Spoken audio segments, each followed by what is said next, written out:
Kamusta mga aguling? Nagkita ulit tayo, no? Medyo may sakit pa ako, inuubo pa ako, no?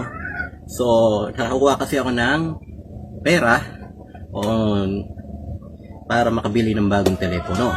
So, itong telepono na gamit ko ngayon, kung mapapansin nyo, medyo ako.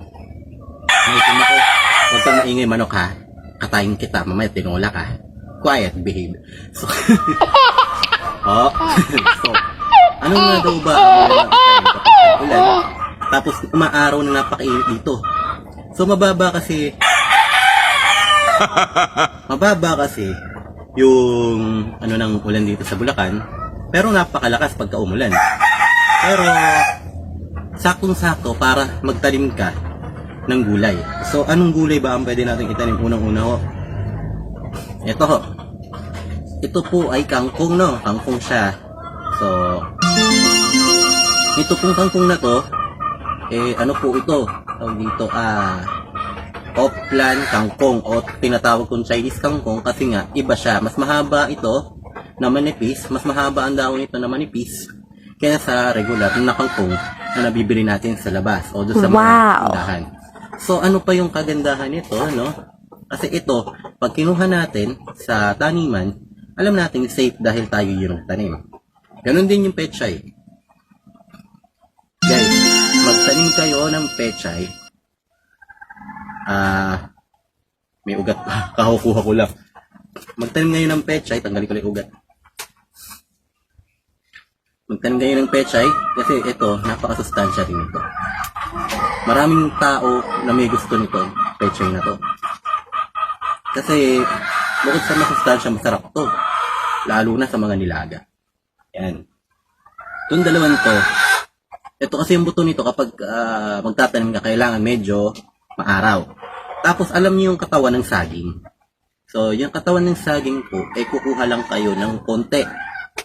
Pagka nag-ano kayo, yun yung pantatakip nyo, no? Pantatakip nyo doon sa flatbed. So, yung flatbed kasi, is yun yung pagtatanipan o pagtatabuyan natin ng buto ng pechay.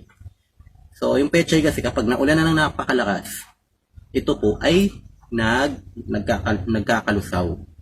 So, ito lang marirecommend ko, no? Kangkong, saka pechay. Ang hindi naman po maselan sa ulan, sa baha, pwede kayo magtanim ng okra. Isa po yan sa masarap din, no? Pero mga tao na ayaw din ng okra, ewan ko ba kung bakit, pero napakasarap niyan. So, talong, ayan, hindi sila maselan. Ang masiselan lang tulad nito, pag naulan na ng sobra, kaya nga ang recommended ko, maglagay kayo ng kinuhang katawan ng saging. Mamaya, or susunod, ipapakita ko paano. Kung anong ibig ko sabihin na katawan ng saging. Yung manipis na katawan ng saging, yung kukunin nyo, ipantatak nyo sa buto para hindi siya malusaw. So mga kagulay, okra, pechay, saka kangkong, yun yung ma-recommend ko ngayon na pwede nyo itanim. So, this is Mr. Gulay para sa mga kagulay, para sa patuloy-tuloy sa pagsibol ng ating masayang buhay. Na-miss ko kayo. Guys, so muli, pakisubscribe po ang aking YouTube channel. At ako po ay nagbabalik sa inyong piling, ang inyong likod. Maraming salamat po. At ngayon po, sana maging okay na ang lahat dahil kailangan ko pang ayusin ang lahat ng bagay sa paligid ko. Sana may natutunan kayo sa aking sinabi. At sana magkasama-sama pa rin tayo. Salamat po. Na-miss ko kayong lahat.